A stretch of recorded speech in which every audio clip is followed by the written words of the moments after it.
MTA International, reaching the corners of the earth.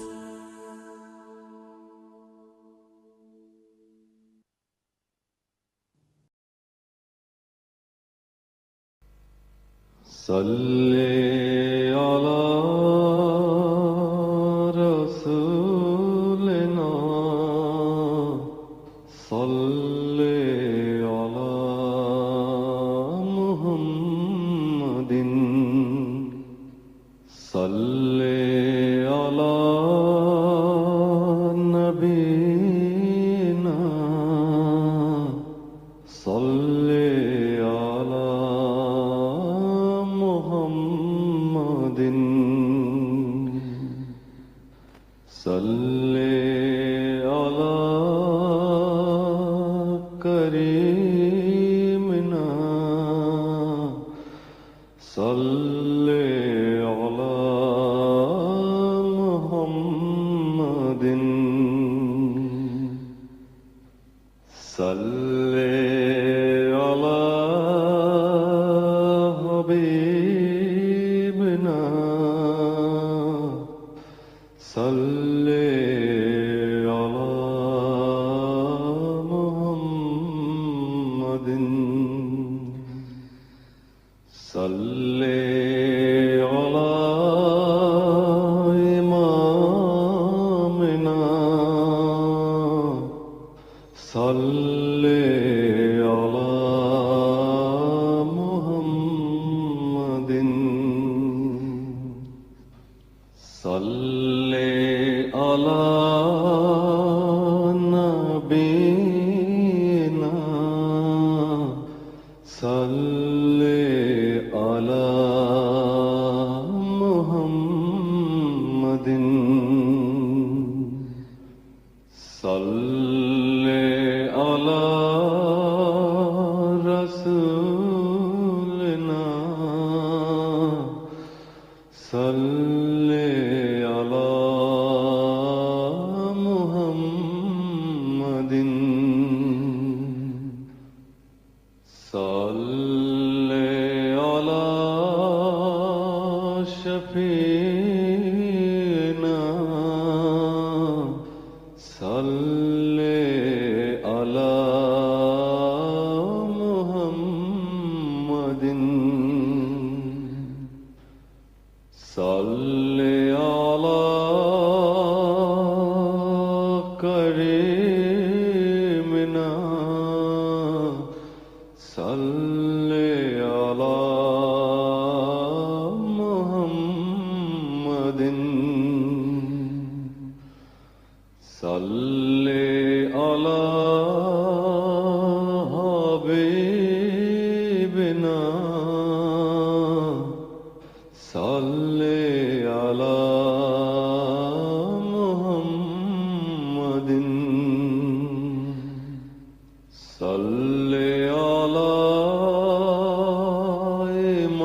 امامنا صلی علی محمد صلی علی رحیمنا صلی علی محمد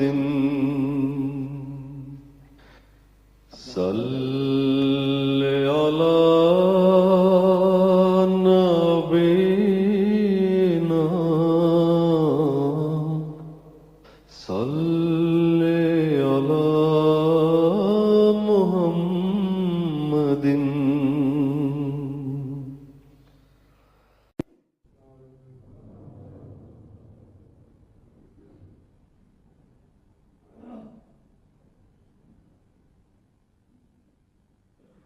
السلام علیکم ورحمۃ اللہ. اذان دے دیں.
أشهد أن لا إله إلا الله وحده لا شريك له وأشهد أن محمدا عبده ورسوله أما بعد فأعوذ بالله من الشيطان الرجيم بسم الله الرحمن الرحيم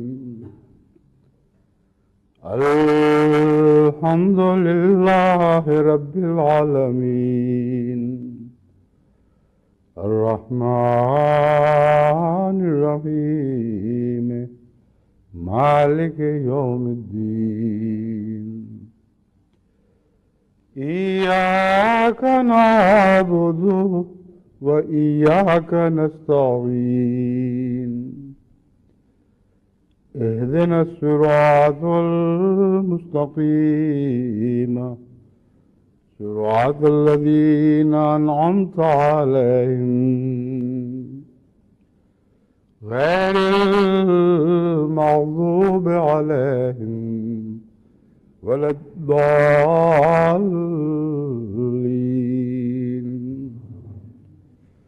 وقل جاء الحق وزهق الباطل إن الباطل كان زهوقا سورہ بنی اسرائیل آیت 82۔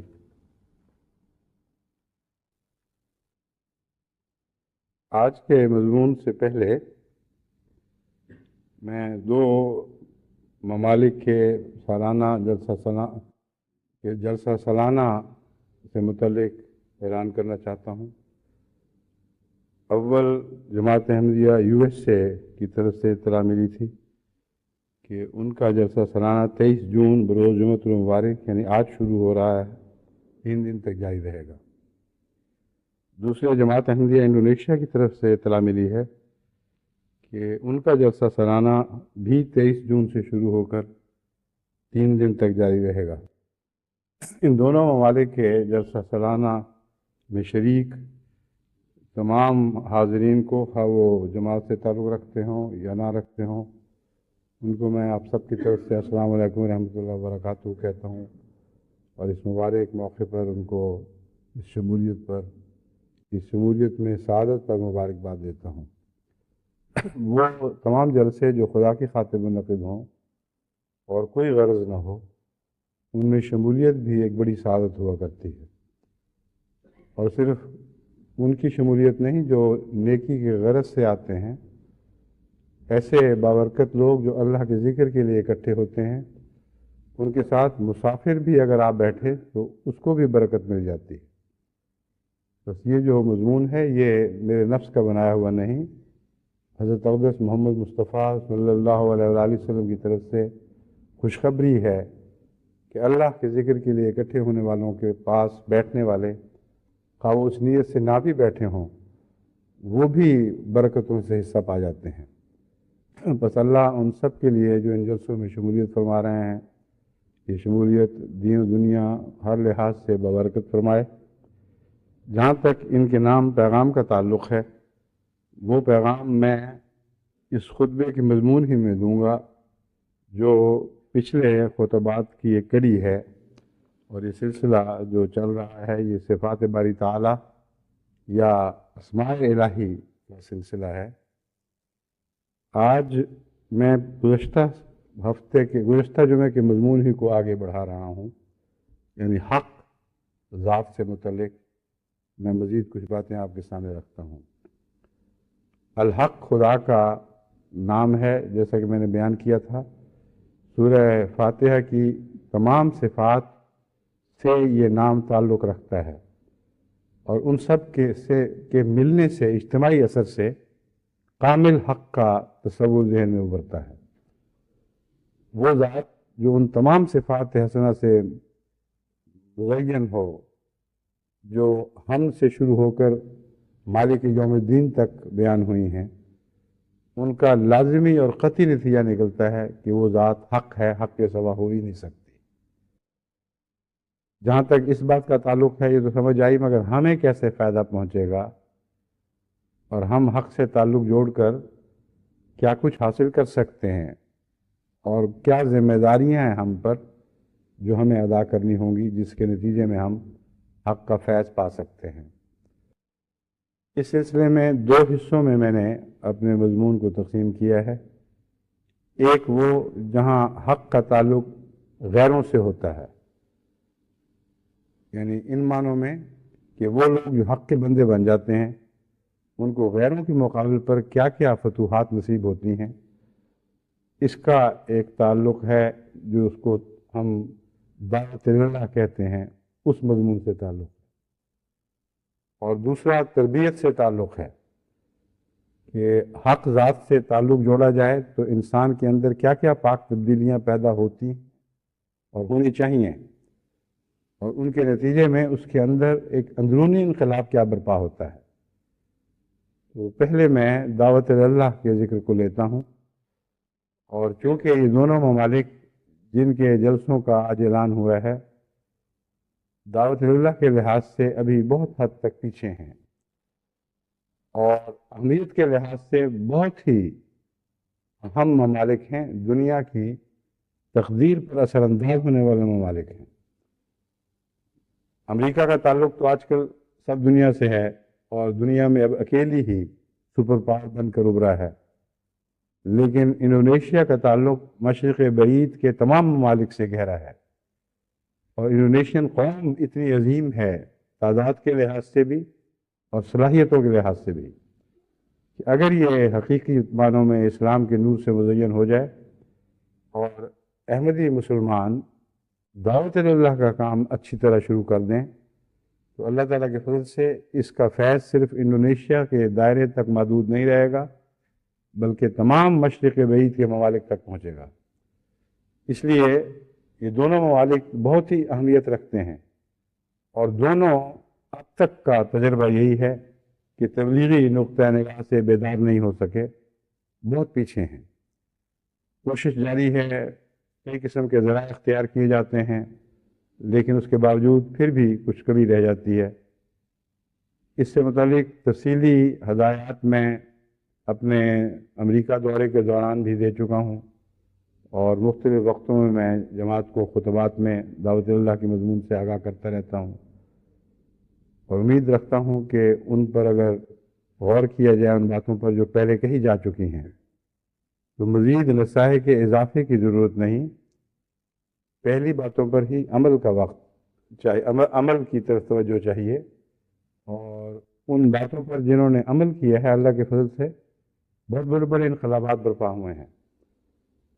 اب آپ دیکھ لیجئے کہ افریقہ میں بھی بعض ممالک نے جب عمل کیا تو ان کی سالانہ بیعتوں کی رفتار ہزاروں سے نکل کر لاکھوں کے دائرے میں داخل ہو گئی۔ اب یہ کوئی معمولی تبدیلی نہیں ہے، بعض دوسرے ممالک تھے جو اصرار کر رہے تھے کہ ہمارے حالات مختلف ہیں، یہاں یہ ہو ہی نہیں سکتا، اور 1200 پہ راضی تھے۔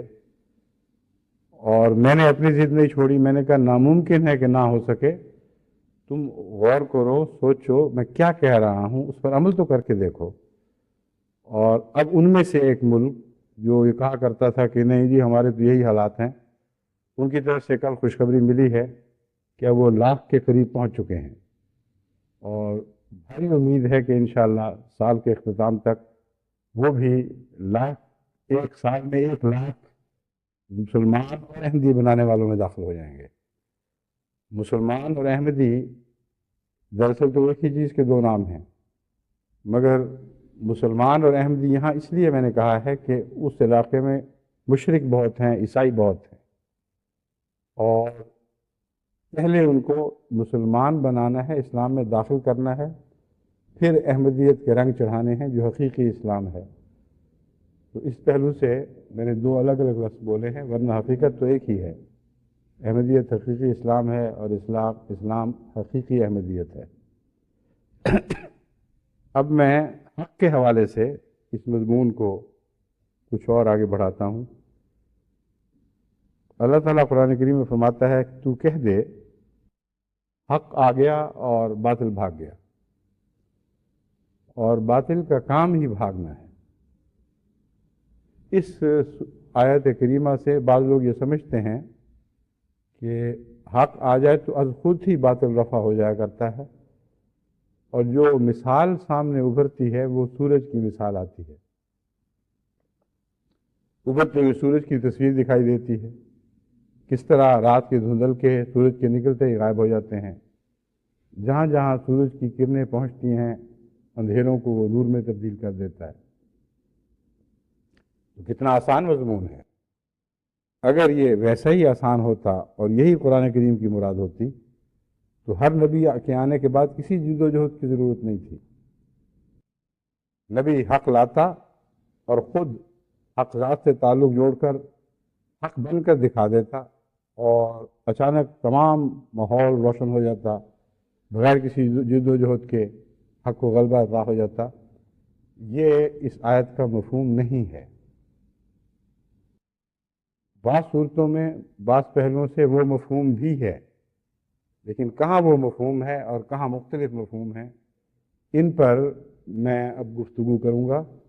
اور سب سے پہلے غیر کے مقابل پر، باطل کے مقابل پر حق کیسے اس کو بھگاتا ہے، قرآن کے حوالے سے اس پر میں مزید روشنی ڈالتا ہوں، کیونکہ دعوت اللہ کو دراصل حق کی طرف بلانا ہے، اور کیا کیا مشکلات اس راہ میں پیش ہیں۔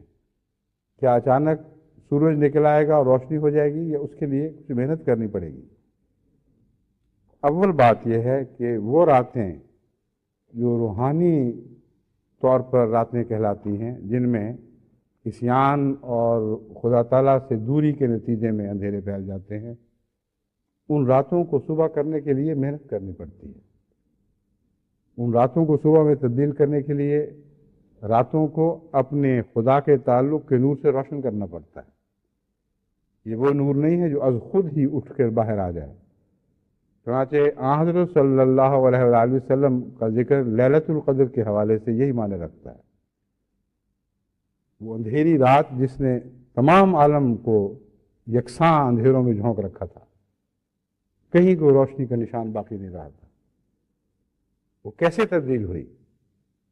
ایک فانی فی اللہ اپنی راتوں کو جگا گیا، اور یہ اس کی راتوں کے جگانے کا سلسلہ تھا جو خدا کے حضور اس نے گریہ وزاری کی، اور حیرت انگیز طور پر راتوں کو دن بنانے کے لیے وقف کر دیا۔ وہ راتوں کا وقف تھا جس نے دن پیدا کیا ہے، اور جو سورج نکلا ہے وہ اس رات کی محنت کے بعد نکلا ہے، اور جب نکلا تو پھر وہ مضمون دنیا نے یوں دیکھا کہ جیسے اچانک سورج نکلا ہے اور روشنی ہو گئی، اور اس سے پہلے کی جو محنتیں تھیں اس کی طرف توجہ ہی نہیں گئی۔ جب اسلام غالب آ گیا ہے تو لوگ یہی سمجھتے رہے کہ اب کیا ہے، بس اسلام روشن ہو گیا، غالب آ گیا، آسانی سے سب باتیں حل ہو گئی۔ لیکن کتنی بڑی جدوجہد تھی جس سے گزرنے کے بعد پھر وہ روشنی کا سورج طلوع ہوا ہے، اس کا ذکر قرآن کریم فرماتا ہے، اور مختلف صورتوں میں حق کا ذکر کر کے بتاتا ہے کہ حق آنا اور باطل کا بھاگنا یہ ایسا مضمون نہیں کہ ادھر حق نکلا ادھر باطل بھاگ گیا، اس کے لیے کچھ کرنا پڑتا ہے۔ چنانچہ اللہ تعالیٰ فرماتا ہے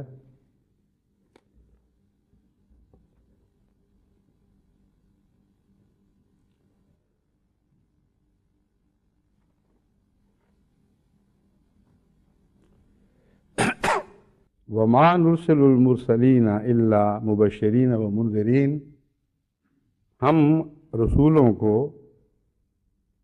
سوائے اس کے کسی غرض سے نہیں بھیجتے کہ انہیں مبشر کے طور پر بھیجیں اور منذر کے طور پر بھیجیں، خوشخبریاں بھی دے رہے ہوتے ہیں اور ڈرا بھی رہے ہوتے ہیں۔ خوشخبریاں دن کی دیتے ہیں اور ڈراتے رات سے ہیں، لیکن جب وہ یہ کام کرتے ہیں وہ یجادل الذین کفروا بالباطل لیدحضوا بہ الحق، تو یہ نہیں ہوتا کہ اچانک حق کی روشنی سے باطل بھاگ جائے، وہ جانے سے پہلے بڑی سخت جدوجہد کرتا ہے، پورے زور اور طاقت سے مقابلہ کرتا ہے۔ چنانچہ فرماتا ہے یجادل الذین کفروا، وہ لوگ جنہوں نے کفر کیا وہ مجادلہ کرتے ہیں، اور مجادلے کا آغاز ان کی طرف سے ہوتا ہے، وہ کسی صورت اس کو قبول کرنے کے لیے تیار نہیں ہوتے، ہاتھ پاؤں مارتے ہیں، ایڑی چوٹی کا زور لگاتے ہیں کہ کسی طرح اس روشنی کو بھگا دیں اور رات کو دائمی کر دیں۔ چنانچہ فرماتا ہے لیدحضوا بہ الحق، تاکہ وہ حق کو مٹا ڈالیں۔ بالکل برعکس مضمون ہے جاء الحق وزهق الباطل۔ اللہ تعالیٰ فرماتا ہے کہ حق آتا ہے تو باطل مٹ جاتا ہے، لیکن جب حق آتا ہے تو اس سے پہلے مٹنے سے، باطل کے مٹنے سے پہلے کچھ ہوتا ہے، وہ یہ ہوتا ہے کہ باطل اپنا پورا زور لگاتا ہے کہ جس طرح بھی بس چلے حق کو مٹا ڈالے۔ وَاتَّخَذُوا آیَاتِي وَمَا أُنذِرُوا هُزُوًا، اور ہمارے نشانات کو اور جن باتوں سے ان کو ڈرایا جاتا ہے ان کا وہ مذاق اڑانے لگتے ہیں، ان کی تحقیر کرتے ہیں، تخفیف کی نظر سے ان کو دیکھتے ہیں، تو ہر قسم کے حربے استعمال کرتے ہیں کہ حق مٹ جائے اور باطل باقی رہ جائے۔ تو اب دعوت اللہ میں یہ تصور کہ ادھر پیغام دیا ادھر لوگ مان گئے، قرآن میں تو اس کا کوئی ذکر نہیں ملتا، بلکہ متنبع فرما رہا ہے کہ تم ان کو خوشخبریاں دو گے، تم ان کو ڈراؤ گے، لیکن وہ مقابل پر کوشش کریں گے کہ تمہیں صفحہ ہستی سے مٹا دیں۔ اور احمدیت کے متعلق بالکل یہی ہے مضمون ہے جو صادق آ رہا ہے، 100 سال سے ہم دیکھ رہے ہیں، ہم محض پاک نیتوں کے ساتھ دنیا کی بھلائی کے لیے ان کو اچھا پیغام دے رہے ہیں، جانتے ہیں کہ اس میں زندگی ہے، جانتے ہیں کہ اس میں دلوں کی سکینت ہے، اور ہر احمدی گواہ ہے کہ احمدیت سے باہر بے اطمینانی اور بے چینی ہے۔ احمدیت کے دائرے میں آ کے کایا پلٹ جاتی ہے انسان کی، ایک نئی دنیا میں بسنے لگتا ہے، ایسی دنیا جس میں بعض دفعہ باہر کے لوگ بھی جب جھانک کے دیکھتے ہیں تو کہتے ہیں تو یہ تو ایک جزیرہ ہے، اس کا اس دنیا سے کوئی تعلق نہیں، مختلف قسم کے لوگ پیدا ہو چکے ہیں اور یہ جزیرے ہر جگہ بن رہے ہیں، اور ہر جگہ ہر ملک میں ان جزیروں کے دائرے بڑھ رہے ہیں، مگر کیسے بنتے ہیں، کیا جدوجہد ہوتی ہے، اس کی طرف بھی تو دھیان کرو۔ یہ اچانک کوئی تر لقمہ تو نہیں ہے جو منہ میں داخل کر دیا جاتا ہے۔ اللہ تعالیٰ فرماتا ہے کہ باطل زور لگاتا ہے، ایڑی چوٹی کا زور لگاتا ہے کہ تمہیں مٹا دے۔ چنانچہ جنرل ضیاء الحق جب زندہ تھے تو انہوں نے یہ اعلان کیا تھا، تمام دنیا میں اس اعلان کو اخباروں میں شائع کیا گیا، یہاں ان کی ایمبیسی کے نمائندے نے لندن میں آ کر ختم نبوت کانفرنس میں آ کر ضیاء الحق صاحب کی طرف سے اعلان پڑھ کے سنایا۔ اس اعلان کا خلاصہ یہ تھا کہ میں اور میری حکومت اس بات پر تلے بیٹھے ہیں، ہم فیصلہ کیے ہوئے ہیں، ہم تہیہ کیے ہوئے ہیں کہ احمدیت کے کینسر کی جڑیں اکھیڑ کر پھینکیں گے، جہاں جہاں بھی ہوگی تمام دنیا سے اس کی جڑیں اکھیڑ کر پھینکیں گے۔ اور وہ کہاں گیا وہ جڑیں اکھیڑنے والا، اس کی اپنی جڑیں اکھیڑی گئیں۔ اس کے نتیجے میں خدا تعالیٰ نے ان متکبروں سے کیا سلوک کیا جو احمدیت کے لیے مخالفت میں وقف ہو چکے تھے۔ اور احمدیت کو دیکھیں کہ جگہ جگہ دنیا کے مختلف ممالک میں وہ جڑیں قائم ہوتی چلی جا رہی ہیں۔ تو یہ تو درست ہے کہ جال حق و زحق الباطل، جب حق آتا ہے تو باطل بھاگ جاتا ہے، مگر نام رکھنے سے کچھ نہیں بنتا۔ باطل بھی یہی دعویٰ لے کر اٹھتا ہے کہ ہم حق ہیں، تو بعض دفعہ ضیاء حق نہیں ہوتی، وہ ضیاء باطل ہوتی ہے۔ اور اللہ تعالیٰ نے اسی مضمون کو کھول کر بیان کیا ہے، تم یہ آواز دے کر اٹھتے ہو کہ ہم حق ہیں، ہم آئے اور تم مٹ جاؤ گے۔ مخالف کہتا ہے ہم حق ہیں اور ہم فیصلہ کر چکے ہیں کہ تمہیں صفحہ ہستی سے مٹا دیں گے۔ پھر اللہ کی تقدیر کچھ فیصلے کرتی ہے، کچھ وہ ہیں جو مٹتے چلے جاتے ہیں، کچھ وہ ہیں جو نشو و نما پاتے ہیں اور پھیلتے چلے جاتے ہیں۔ اور یہ جو بات ہے یہ حق ذات سے ہوتی ہے اور حق سے تعلق کے نتیجے میں ہوتی ہے، اور حق سے تعلق کے کچھ تقاضے ہیں جن کو بہرحال پورا کرنا ہوگا۔ دوسری جگہ اللہ تعالیٰ فرماتا ہے سورہ جنگ بدر کا ذکر کرتے ہوئے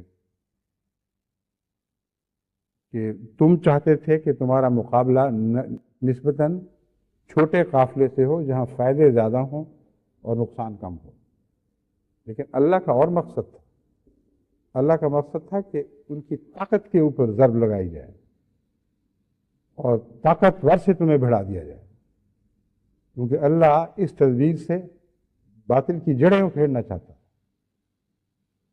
اب مومنوں نے تو آسانی چاہی تھی، وہ تو ایسا ظہور حق چاہتے تھے کہ سورج نکلا اور اندھیرے بھاگ گئے، اور اس میں حرج کوئی نہیں اگر ایسی خواہش کی جائے، مگر کس طرح اللہ مٹاتا ہے؟ مومنوں کو بھڑاتا ہے غیروں سے اور ان کی جڑیں اکھیڑ دیتا ہے۔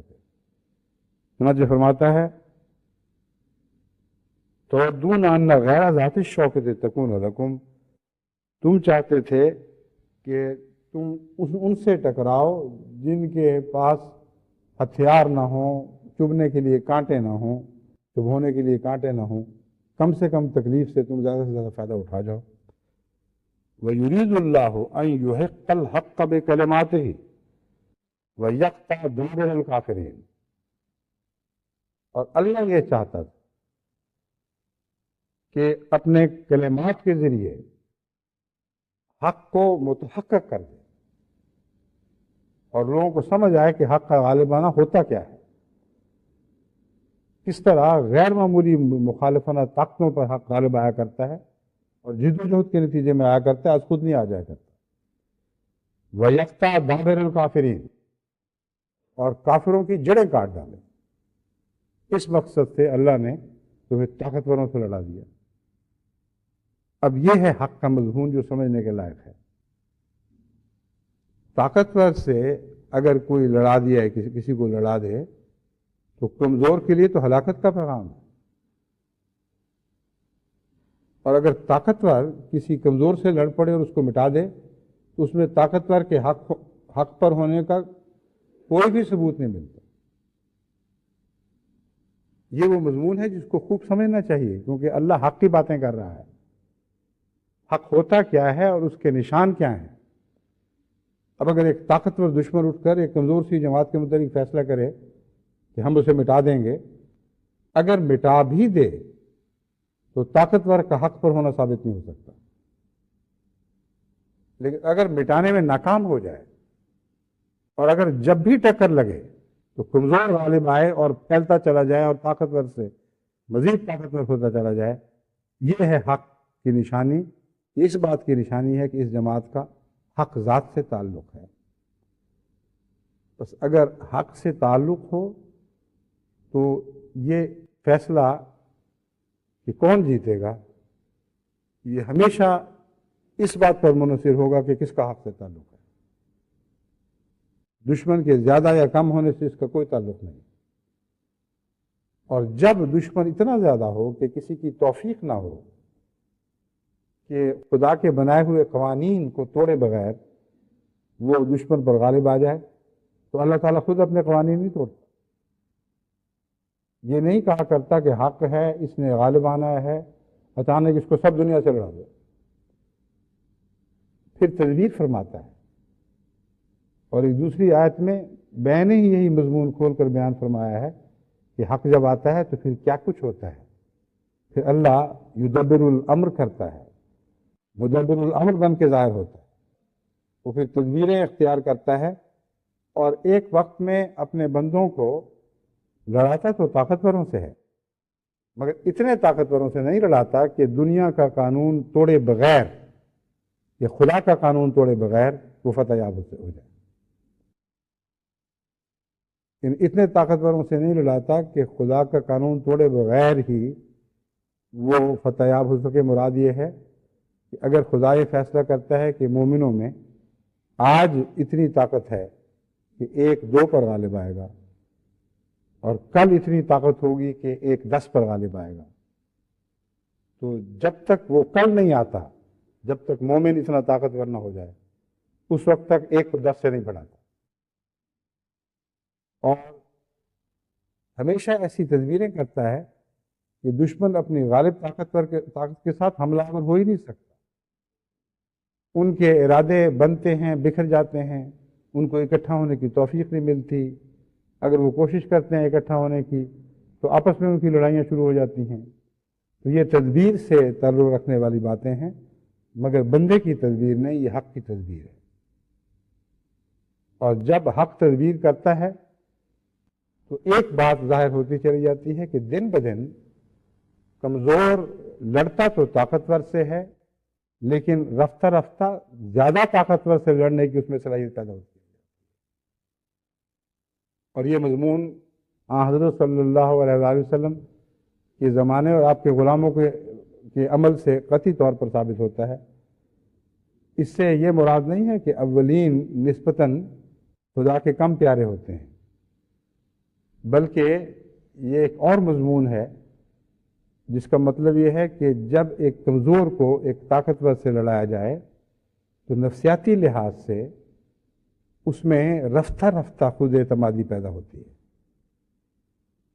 اور یکدم زیادہ بڑے سے لڑنے کی اس میں صلاحیت نہیں ہوتی. اور اللہ تعالیٰ کا قانون ہے کہ لا یکلف اللہ نفسا الا وسعها، کہ اللہ کسی نفس پر اس کی وسعت سے زیادہ بوجھ نہیں ڈالتا. بس سب سے زیادہ تو طاقتور حضرت محمد رسول اللہ صلی اللہ علیہ وآلہ وسلم تھے، جو مجسم حق بن گئے.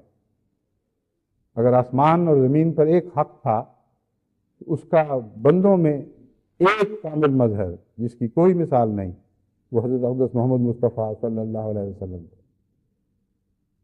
تو سب سے زیادہ تو طاقتور آپ کو ہونا چاہیے تھا، اور آپ ہی تھے. آپ ہی کا حق تھا جو ارد گرد پھیل رہا تھا، اور اس حق کا جب غیروں سے مقابلہ ہوا ہے تو اللہ جو اپنے قوانین کے اوپر خود مدبر ہے، اس کا یہ فیصلہ تھا کہ میں اس حق کو رفتہ رفتہ کھولوں اور آغاز میں اتنا مقابلہ کرواؤں ان کا کہ میرے اس قانون کے خلاف نہ ہو کہ لا یکلف اللہ نفسا الا وسعها. تو ان کی مادی وسعتوں کی بحث چل رہی تھی، روحانی وسعتوں کی بات نہیں ہو رہی تھی. مادی لحاظ سے وہ کمزور تھے، روحانی لحاظ سے ایسے طاقتور تھے کہ اس کے بعد کبھی کوئی نسل ان سے زیادہ طاقتور نہیں آئی. بس وہ تابعین جن کو بعد میں 1 اور 10 کے مقابل پر 10 ہی نہیں بلکہ بعض دفعہ ان سے بھی زیادہ پر فتوحات نصیب ہوئی، ان کی روحانی فضیلت پر یہ دلالت نہیں کرتا. یہ بتاتا ہے یہ مضمون کہ پہلوں نے جب قربانیاں دیں اور بڑوں سے بھیڑ گئے، کمزور ہونے کے باوجود ان کو فتوحات ملی، تو قوم کی نفسیاتی حالت میں ایک تبدیلی پیدا ہوئی ہے. قوم کی نفسیاتی حالت میں خود اعتمادی پیدا ہوئی ہے، ان کو جرأتیں عطا ہوئیں اور ان کی توفیق بڑی ہے. اور جب ایسا ہو تو روب کا مضمون داخل ہو جاتا ہے. قرآن کریم نے حضرت صلی اللہ علیہ وآلہ وسلم کے متعلق یہ فرمایا ہے کہ روب کی نصرت عطا فرمائے گی. یعنی اس مضمون کو ان لفظوں میں نہیں مگر حدیث نے جو مضمون کھولا ہے اس میں یہ 2-3 مرتبہ یہی لفظ استعمال فرمایا ہے کہ مجھے روب کی رخصت عطا کی گئی ہے، اللہ نے فرمایا کہ تجھے روب کی رخصت عطا کی گئی ہے۔ اور حضرت مسیح موعود علیہ السلام کو جو الہام ہوا اس میں بھی یہی لفظ ہے کہ روب کی رخصت عطا کی گئی۔ تو یہ جو روب ہے یہ رفتہ رفتہ بنتا ہے، یہ ہوا ہے جو بن جاتی ہے۔ جب یہ ہو تو پھر طاقتور خود کمزور ہوتا چلا جاتا ہے، ادھر اس کی نفسیاتی الجھن یہ بن جاتی ہے کہ وہ خوف زدہ رہتا ہے، دل میں جانتا ہے یہ طاقتور ہے، بظاہر کمزور بھی ہو تو اس نے غالب آ جانا ہے۔ جب یہ دل میں یقین پیدا ہو جائے کہ کمزور ہوتے ہوئے بھی غالب آ جائے گا تو اس کی صلاحیتوں میں کمزوری آ جاتی ہے۔ اس کے برعکس جو کمزور ہے، جس کو پتہ ہو کہ خدا کا دستور ہمیشہ سے یہی ہے کہ ہمیشہ مجھے کمزور ہوتے ہوئے بھی نصرت عطا فرماتا ہے، وہ اور زیادہ طاقتور ہوتا چلا جاتا ہے۔ تو اللہ تعالیٰ فرماتا ہے کہ اس طرح خدا دشمنوں سے کمزوروں کو بھڑاتا ہے، توفیق دیتا ہے، اور حق جو ہے اس کے 2 پہلو ہیں۔ ایک خدا کا نور ہونا، خدا کے نور ہونے کے نتیجے ہی میں اعضائے بدن میں تبدیلیاں واقع ہوتی ہیں، اور امت مسلمہ کے اعضائے بدن وہ صحابہ تھے جو حضرت صلی اللہ علیہ وآلہ وسلم کے ارد گرد تھے، ان میں جس حق نے سرایت کر کے پاک تبدیلیاں پیدا فرمائیں اور انہیں ایک عظیم طاقتور قوم میں تبدیل کیا، اس تبدیلی کی روح محمد مصطفیٰ تھے صلی اللہ علیہ وآلہ وسلم، اور آپ ہی تھے جو حق کے نمائندہ بن کر ان کو حق میں تبدیل کر رہے تھے۔ بس جد و جہد کے بغیر تو غلبہ ہو ہی نہیں سکتا، لیکن قانون یہی ہے جو میں نے بیان کیا ہے کہ کمزور پہلے سے بڑھ کر طاقتور ہوتا چلا جاتا ہے، اور کمزور ہونے کے باوجود جب بھی خدا اسے غیر سے بھڑاتا ہے اس کو فتح عطا فرماتا ہے، اپنے مقاصد میں وہ جیتتا ہے اور غیر ہار جاتے ہیں۔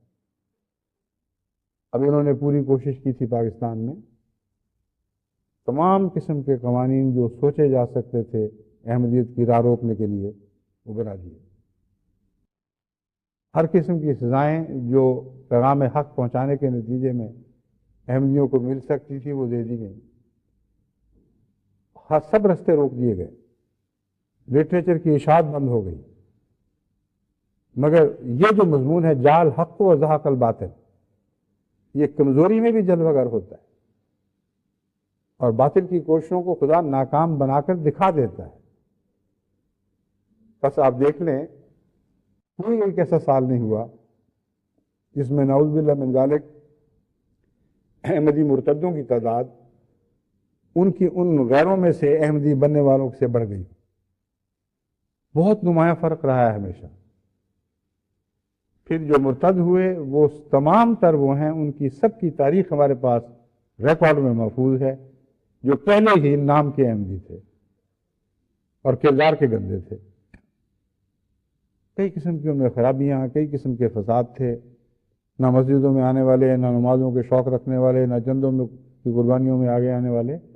ایک قسم کی جھوٹ تھی جو ساتھ لگی ہوئی تھی، اور اللہ نے ان کو جو کامیابی دی ہے وہ یہ ہے کہ ہم سے باطل کو الگ کر کے اس باطل میں ملا دیا ہے۔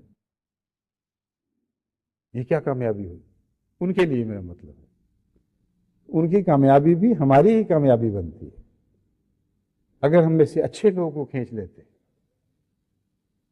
جن سے وہ امیدیں لگائے بیٹھتے تھے کہ بہت اچھے لوگ ہیں، جن پر سوسائٹی کی نظر تھی کہ ہاں یہ احمدی تو ہیں مگر ہیں بہت شدید، ایک ہی رقص کے احمدی ہیں، ان میں سے کتنے انہوں نے لیے؟ ایک بھی نہیں لیا۔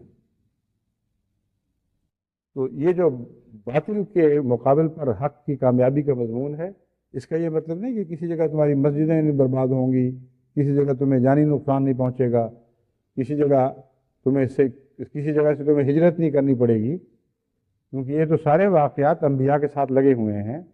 اگر باطل کے بھاگنے کا یہ مطلب ہو تو پھر تو نعوذ باللہ من ذالک سارے انبیاء کو بھاگا ہوا شمار کرنا پڑے گا۔ اگر انبیاء کی ہجرت زحق الباطل کے معنوں میں لی جائے، نعوذ باللہ من ذالک، تو پھر سارے انبیاء باطل بنتے ہیں۔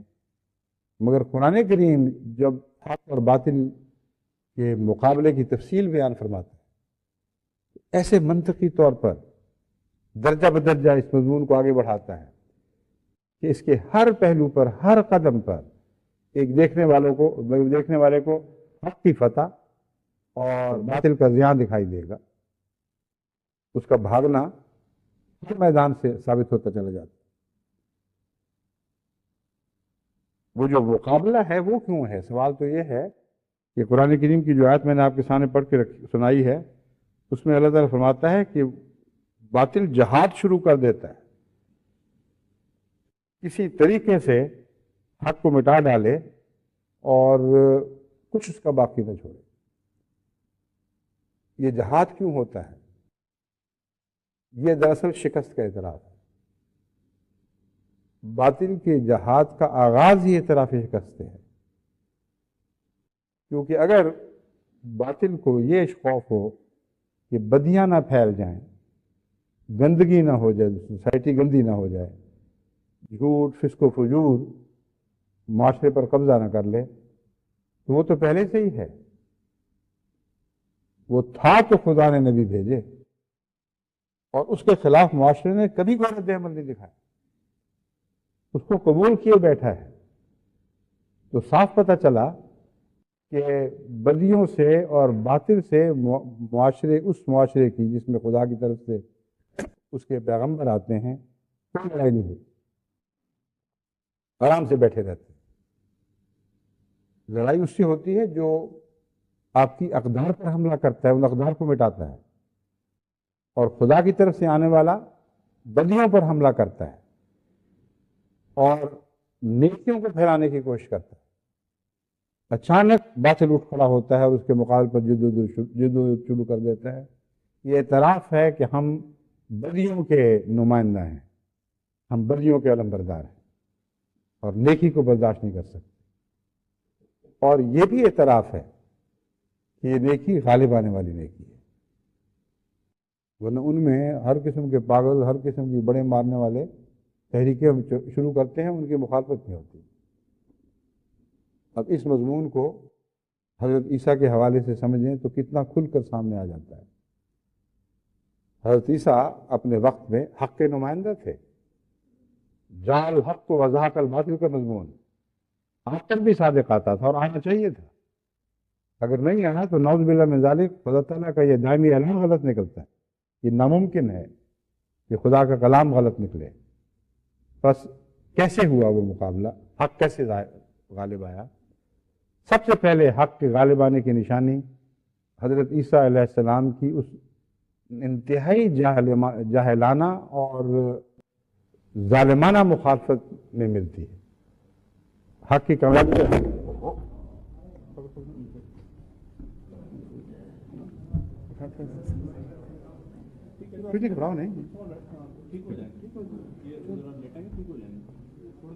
بعض وقت کھڑے کھڑے بے ہوش ہو جاتے ہیں لوگ، کوئی ایسی بات نہیں۔ میں کہا آواز نہ نکالیں، اب امام سے ان کو لے جائیں۔ حضرت عیسیٰ علیہ السلام کے دور میں یہ مضمون خوب کھل کے سامنے آ جاتا ہے۔ میں نے کہا توجہ چھوڑ دیں اس طرف، وہ آپ ہی سنبھال لیں گے، توجہ اس طرف کریں، بیمار ہو گئے ہیں ان کو ڈاکٹر موجود ہیں، سنبھال لیں گے انشاءاللہ۔ حضرت عیسیٰ کے زمانے میں جو حضرت عیسیٰ علیہ السلام کی مخالفت ہوئی ہے، اس سے پہلے یہود میں ہر قسم کی بدیاں پھیل چکی تھیں، ہر قسم کا فسق و فجور جاری تھا، اور ان کو کوئی ہوش نہیں تھی، کوئی پرواہ نہیں تھی۔ عیسیٰ علیہ السلام کے مقابل کے لیے جو یکدم اٹھے ہیں وہ، اس کی وجہ سمجھ نہیں آتی، کیونکہ حضرت عیسیٰ علیہ السلام کا پیغام یہ تھا کہ اگر کوئی تمہارے ایک گال پہ تھپڑ مارے تو دوسرا بھی آگے کر دیا کرو، کوئی تم سے اگر جبہ مانگے تو قمیض بھی اتار کے دے دو۔ عجیب سا پیغام تھا، اور اس پیغام میں کوئی بھی غصہ دلانے والی بات تھی ہی نہیں۔ اگر یہ پیغام عام ہو جاتا تو یہودیوں کو کیا تکلیف تھی؟ وہ قمیضیں مانگتے تو جبے بھی ساتھ مل جاتے، جبے مانگتے تو قمیضیں ساتھ مل جاتی۔ ایک عیسائی بیچارے کو ایک تھپڑ مارتے تو وہ کہتے لو دوسرا بھی گال حاضر ہے، تھپڑ مار لو۔ اس کے باوجود وہ مشتعل ہو گئے۔ اس کے باوجود وہ ایک ہو گئے، باوجود اس کے کہ ان کے دل پھٹے ہوئے تھے، صدیوں سے ایک دوسرے سے لڑ رہے تھے، لیکن حضرت مسیح کی مخالفت میں ایک ہو گئے، کیونکہ وہ ان کے دل گواہ بن گئے تھے کہ یہ پیغام غالب آنے والا پیغام ہے، حق ہے۔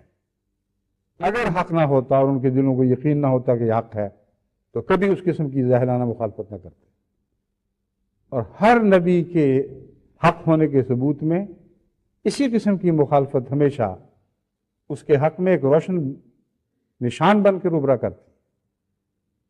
تمام انبیاء کی یہ مشترک کہانی کہہ دیں یا ایک ایسی تقدیر ہے ان کی جو سب انبیاء کے حق میں خدا کی طرف سے برابر جاری ہوئی ہے کہ ان کے پیغام میں حقیقت میں کوئی غصہ دلانے والی بات ہو نہیں سکتی، نہ تھی، اور آپس میں لڑتے ہوئے ان کی مخالفت میں ایک دم اکٹھے ہو جاتے ہیں اور اعلان کرتے ہیں کہ ہاں ہم لڑا کرتے تھے، جانتے ہیں ہم ایک دوسرے کو کافر کہتے تھے، وہ سارے ایک دوسرے کو کافر کہا کرتے تھے جو 72 فرقے یہود کے تھے، اور ہم ایک دوسرے کی جان کے بھی دشمن تھے، مگر اب تو دیکھو ہم سب اکٹھے ہو گئے اور تمہیں مٹانے کے درپے ہیں، تمہیں مٹانے کی خاطر اکٹھے ہوئے۔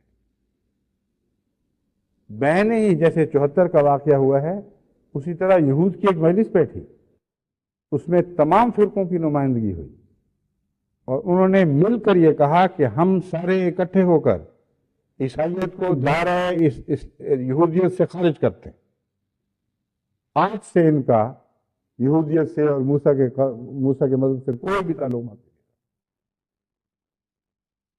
یہ واقعہ تاریخی واقعہ ہے جس کو ساری دنیا کے مورخین تسلیم کرتے ہیں۔ یہ واقعہ کیوں وہاں پیش آیا جبکہ عیسائیوں بیچاروں کی تو حالت یہ تھی کہ مارے کھاتے، برا حال، ان کے جو دعوے دار تھا مسیحیت کو اس کو صلیب پر لٹکا دیا گیا، اور پھر ان لوگوں کو کچھ پتہ نہیں رہا کہ پھر واقعہ کیا ہوا۔ یہ الگ بحث ہے، اور کمزوری کا یہ عالم تھا، اور درویشانہ جاتے تھے، قتل ہوتے تھے، لوٹے جاتے تھے۔ ان سے ڈر کیا تھا؟ ان کو ایک ہی ڈر تھا کہ جال حق کو، حق آ چکا، دل گواہ تھے کہ زہق الباطل، باطل نے بھاگنا ہی بھاگنا ہے۔ یہی خوف تھا جب دوبارہ دامن گرو ہوا ہے دوسرے مسیح کے وقت تو بہنے ہی وہی حرکتیں شروع ہو گئیں، اور یہ جو اعلان تھا کہ ہم ان کو مٹا کے چھوڑیں گے، صرف یہ نہیں ہوا، 72 فرقے اکٹھے ہو گئے، ان کی بھی ایک کونسل بلائی گئی، اور 1974 کا سال گواہ ہے کہ انہوں نے یہ اعلان کیے کہ ٹھیک ہے ہم لڑا کرتے تھے، ٹھیک ہے شیعہ سنی کو برداشت نہیں کرتے تھے، سنی شیعہ کو نہیں برداشت کرتے تھے، وہابی اہل سنت کو مشرک کہا کرتے تھے، اہل سنت وہابیوں کو گستاخ رسول کہتے تھے، یہ سب کچھ تھا، لیکن ہم سارے کبھی ایک فرقے کے خلاف کبھی اکٹھے نہیں ہوئے، وہ یہ کہتے تھے۔ اور 74 میں اس کا ذکر کیا گیا، جو میں بات بیان کر رہا ہوں اس کا بار بار 74 میں حضرت خلیفۃ المسیح ثالث کو جتلایا گیا، یہ بات جتلائی گئی کہ دیکھو تم یہ نہ کہو کہ ہم بھی لڑتے ہیں، ہم بھی مخالف تھے۔ تمام تاریخ اسلام نے ایک دفعہ ثابت کر کے دکھاؤ کہ 72 فرقے اکٹھے ہو گئے۔ ہم نے کہا الحمدللہ، اسی تاریخ کے حوالے کی ضرورت۔ بعد میں ہم کہیں گے تو تم نہیں مانو گے، اور یہی تمہارے منہ سے کہلوانا چاہتے تھے کہ آج پہلی دفعہ یہ واقعہ ہوا ہے کہ 72 ایک ہو گئے ہیں اور ایک کو نکال کے باہر کیا گیا۔ لیکن ڈر کیا تھا؟ وہ کہتے تھے یہ شرمذۃ قلیلون، بھٹو صاحب کا اعلان تھا، یہ تو چھوٹے سے ذلیل سے لوگ ہیں، یہ ہمیں غصہ دلاتے ہیں، اگر ہمیں غصہ نہ دلاتے تو ہمیں یہ اتنا سخت میجر ان کے خلاف نہ لینا پڑتا، اتنا بڑا اقدام نہ کرنا پڑتا۔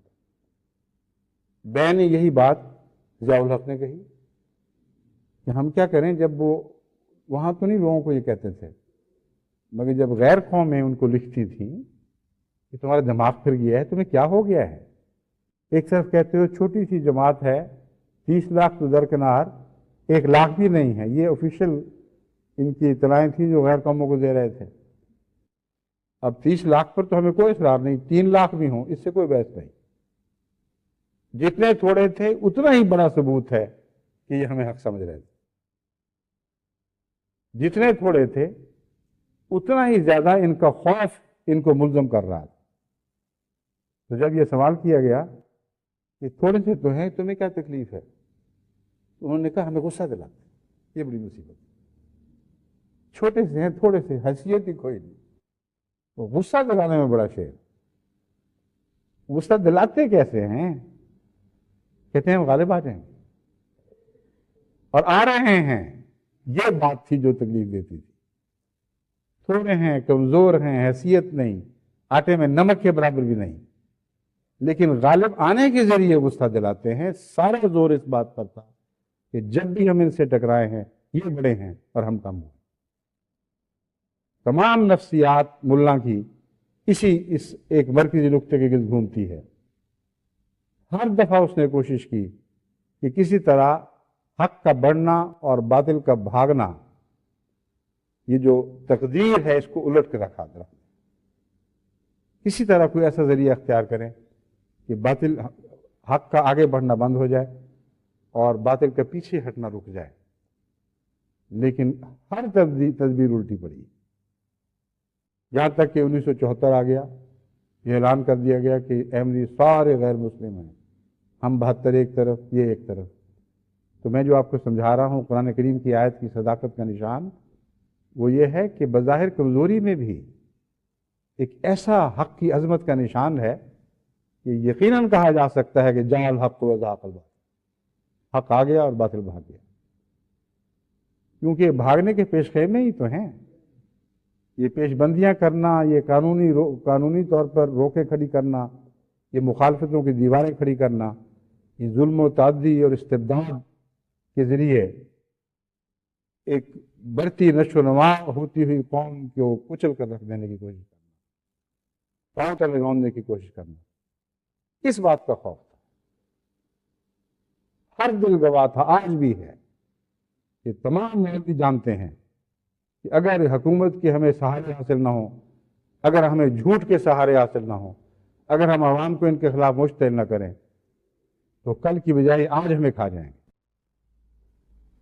قرآن دیکھو کیسا سچا ہے، جاء الحق وزهق الباطل ان الباطل کان زہوقا۔ باطل کے مقدر میں تو بھاگنا ہی بھاگنا ہے، اور یہی گواہی وہ اس جد و جہد کا آغاز کرتی ہے جس کے متعلق قرآن ہمیں متنبہ کرتا ہے۔ پہلے دن سے ہی تمہارے غلبے کے آثار دیکھ لیں گے اور پہچان لیں گے۔ جب محمد رسول اللہ صلی اللہ علیہ وسلم ایک ہوں گے اس وقت بھی ان کو غالب سمجھا جائے گا۔ وہ جانتے ہوں گے کہ یہ ایک ہے جو تمام دنیا پر بھاری اترے گا، اس لیے اس ایک کو مٹانے کے درپے ہو جائیں گے، اور ان کی آنکھوں کے سامنے وہ ایک بڑھتا چلا جائے گا۔ بس ایک ہی بات دشمن کی سچی نکلتی ہے اور ہمیشہ سچی نکلے گی کہ حق دوسروں کے پاس ہے، حق محمد رسول اللہ ان کے غلاموں کے پاس ہے، حق انبیاء کے پاس ہے، اور وہ حق سے آ رہی ہیں۔ یہ جو دل کی آواز ہے، دل کی پہچان ہے، یہ ہمیشہ سچی رہی ہے اور ہمیشہ سچی رہے گی۔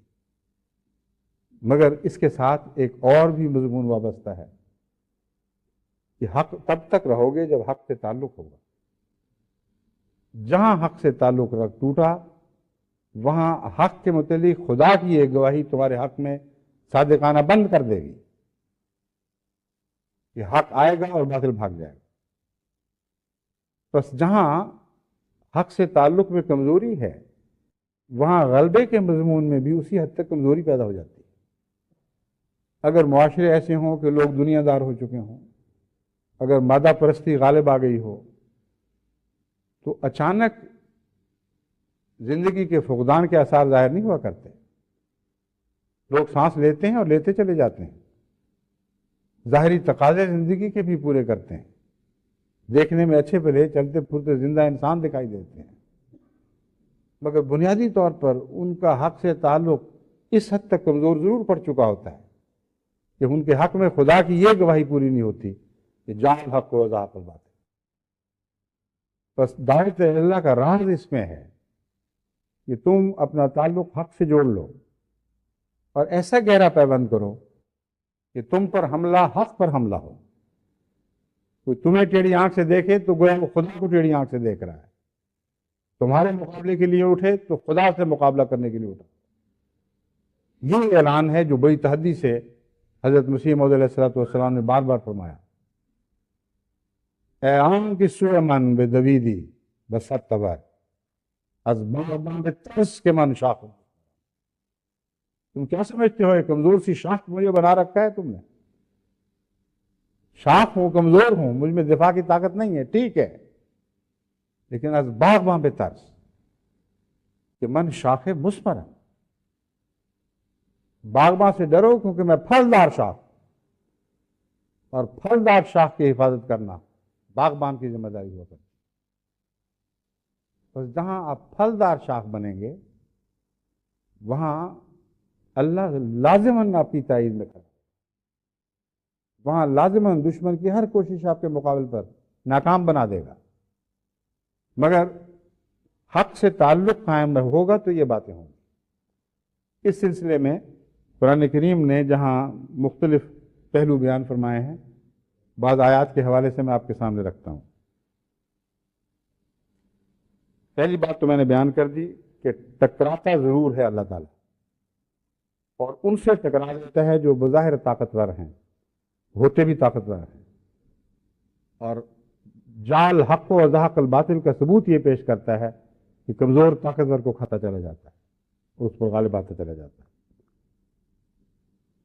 دوسری جگہ فرماتا ہے حضرت موسیٰ علیہ الصلوۃ والسلام کے حوالے سے، فلما جاء السحرة قال لهم موسى القوا ما انتم ملقون فلما القوا قال موسى ما جئتم به السحر ان الله سيبطله ان الله لا يصلح عمل المفسدين ويحق الله الحق بكلماته ولو كره المجرمون.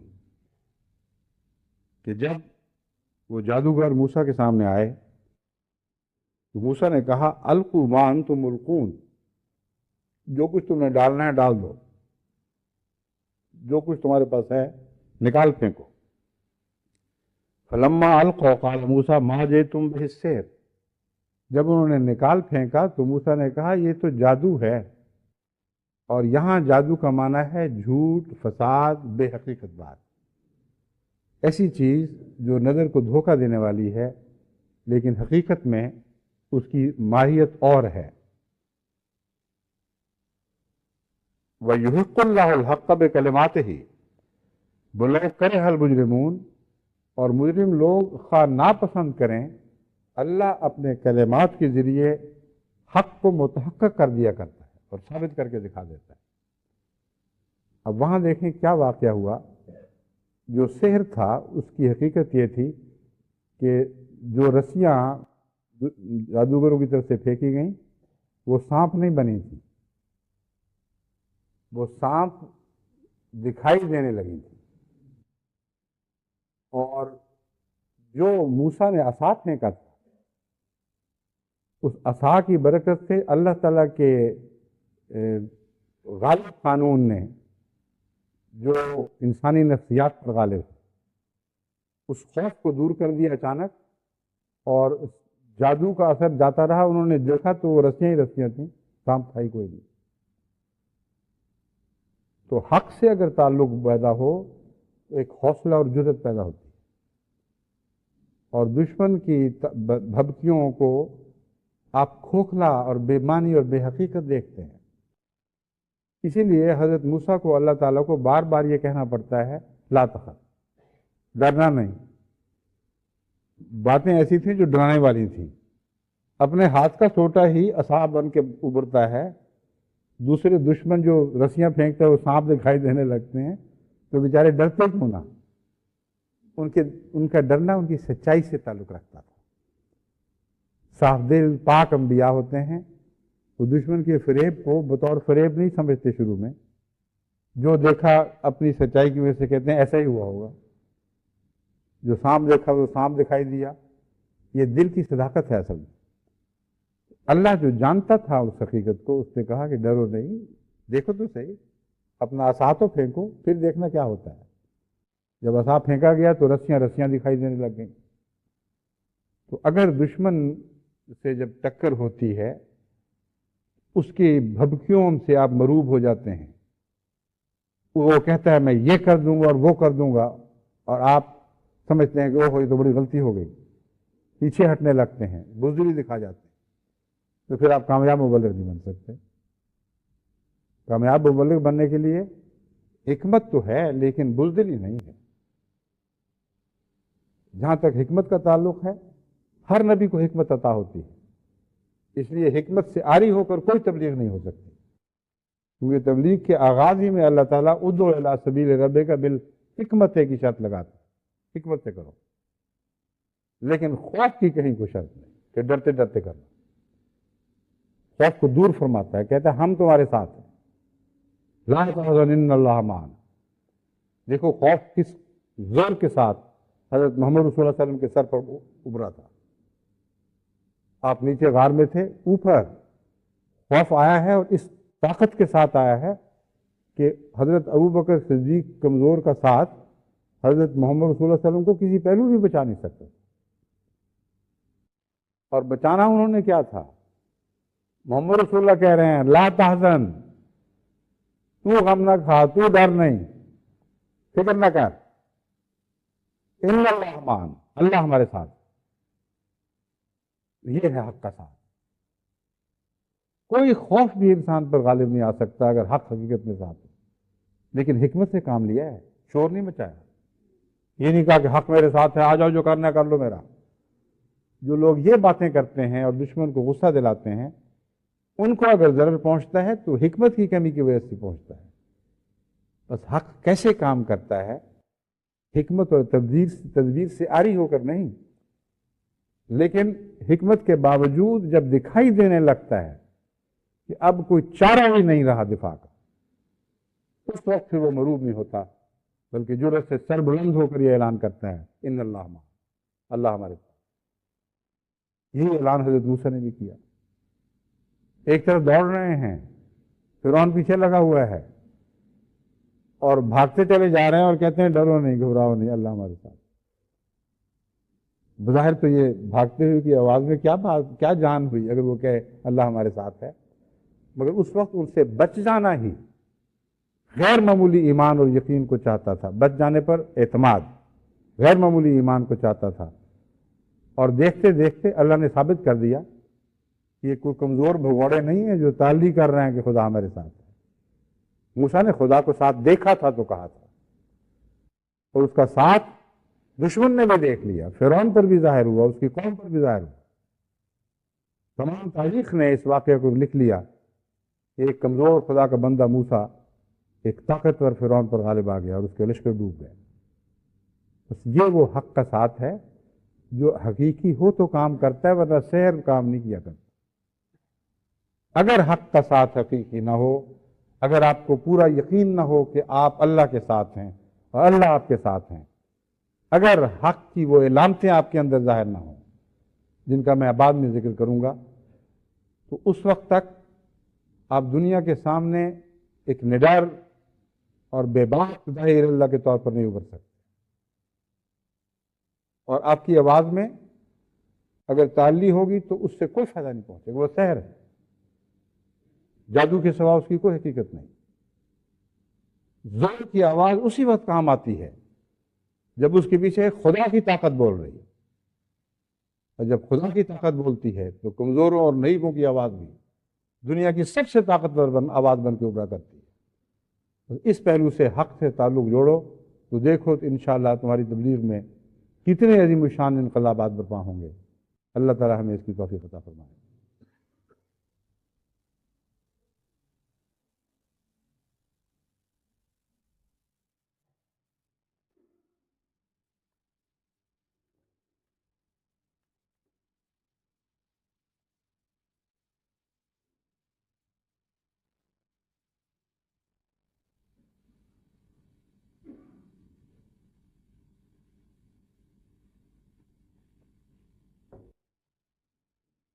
الحمد لله نحمده ونستعينه ونستغفره ونؤمن به ونتوكل عليه ونعوذ بالله من شرور أنفسنا ومن سيئات أعمالنا من يهده الله فلا مضل له ومن يضلله فلا هادي له ونشهد أن لا إله إلا الله وحده لا شريك له